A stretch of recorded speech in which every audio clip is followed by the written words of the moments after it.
Praise the Lord friends. இன்றைய தினம் நம்ம தானியேல் தீர்க்கதரிசியின் புத்தகத்தில் எடுத்து வாசிக்க வேண்டிய பகுதி 9வது அதிகாரம், வசனங்கள் 20 முதல் 27 வரை. இதில் என்ன சொல்கிறாங்க அப்படின்னா, தானியேல் தீர்க்கதரிசி நிறைய தரிசனங்கள் பார்க்குறாரு, தரிசனங்களுக்கு விளக்கம் சொல்லக்கூடியவர். ஆனால் அவருடைய சொந்த தரிசனங்கள்ல கொஞ்சம் ஃபியர் ஆயிட்டாரு. அந்த டைமில் இது அவருடைய தரிசனத்திலேருந்து வெளியே வந்தப்போ அந்த தரிசனத்துக்கு விளக்கம் சொல்லப்பட்டது. அதை யார்கிட்டையும் அவர் ரிவீல் பண்ண வேண்டாம், சொல்ல வேண்டாம்னு சொல்லி வச்சுருக்காங்க. அதுக்கப்புறம் அது கொஞ்சம் மனசஞ்சலத்தை அவருக்கு ஏற்படுத்துது. அடுத்து என்ன சொல்கிறாங்க, அவர் அந்த கனவை யோசிச்சுட்டே இருக்கும்போது ஒரு பெரிய ஜெபம், இதுக்கு முந்தின நாள் நம்ம பார்த்தது, அவருடைய பரிசுத்த ஆவியானவர்கிட்ட அவர் ஜெபம் பண்ணுறாரு. ஜெபம் பண்ணி முடிச்சு உபவாசம் ஜெபம் பண்ணுறாரு. ஜெபம் பண்ணி முடித்த பிறகு அதுதான் அடுத்த போர்ஷன் தான் இன்னைக்கு வருது. இந்த போர்ஷனில் அவருக்கு ஒரு பதில் கிடைக்கிது.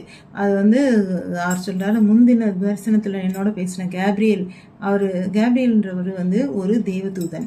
அவர் உன்னுடைய உன்னுடைய ஜெபத்துக்கும் உன்னுடைய தரிசனத்துக்கும் விளக்கம் சொல்லியிருப்பார். முதல்ல இந்த தடவை திரும்ப சொல்கிறாரு, நீ இது பண்ணாத கவலை, நீ உன்னுடைய ஜெபம் பரிசுத்த அது கரெக்டாக அந்த 23வது வசனம் இருக்குது பாருங்க, சூப்பரான வசனம். அந்த வசனம் தான் இன்னைக்கு உங்களுக்கும் எனக்கும் சொல்லப்படுறதுன்னு வச்சுக்கோங்களேன். அந்த வசனத்தில் உங்களுடைய ஜெபம் கேட்கப்பட்டது, நீங்கள் ஜெபம் பண்ணிட்டு இருக்கும் போதே கட்டளை கிடைத்தது. அதாவது நீங்கள் கேட்டது உங்களுக்கு கொடுக்கறதுக்கு கடவுள் ரெடியாக இருந்தார் அப்படின்றது அது கேட்கும்போது ரொம்ப சந்தோஷமாக இருக்குது இல்லையா? அந்த வசனம் நம்மளுக்கு ஹைலைட்டான வசனமாக இன்றைக்கி கிடச்சிருக்குது. அதுக்கப்புறம் அந்த தானியலுக்கு சொல்லப்பட்டு அதுக்கு அடுத்தது அது தானியல்கிட்ட தான் சொல்கிறாங்க, இருந்தாலும் நம்மளும் அதை எடுத்துக்கலாமே. அடுத்தது தொடர்ந்து இந்த ரிமைனிங் போர்ஷனில் ஒரு பெரிய தீர்க்க தரிசனம். இப்போது நம்ம லென்ட்டில் இருக்கோம்.